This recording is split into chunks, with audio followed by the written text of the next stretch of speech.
Rahvusvahelise reitinguagentuuri Fitch hinnangul on Air Baltic vähemalt osalise maksejõuetuse lävel ning selle saabumise tõenäosus on suur, umbes 50%.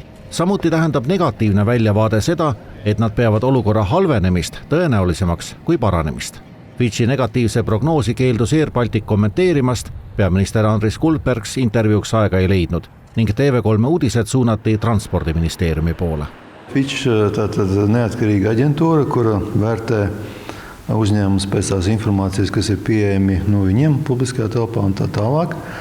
Un skaidrs, ka mēs to respektējam, vērtējam, bet mēs jau arī kā valsts un kā akcionāri mēs vērtējam varbūt plašāk. Skaidrs, ka uzņēmums mums ir vajadzīgs, ko mēs arī vienmēr esam uzsvēruši. Tema hinnangul ei ole põhjust muretseda ei reisijatel, kes on juba Air Balticu piletid ostnud, ega neil, kes alles kaaluvad nende ostmist.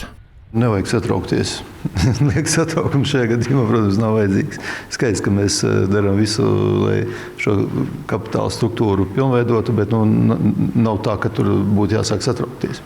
Transpordiministeeriumis peetakse võimalikuks, et valitsus arutab riikliku lennufirma olukorda umbes 2 nädala pärast.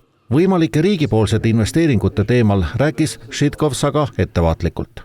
Tema sõnul on peamine eesmärk leida erainvestor, mis on aga finantsanalüütiku hinnangul muutunud nüüd veelgi keerulisemaks.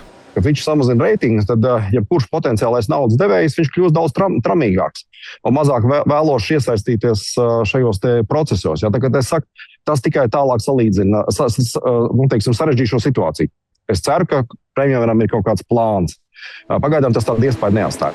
Juuni lõpus kinnitas Air Balticu nõukogu esimees Andris Martinovs, et ettevõte vajab 2026–2027 talvehooaja jaoks riigilt juurde 100–150 miljonit eurot kapitalisüsti.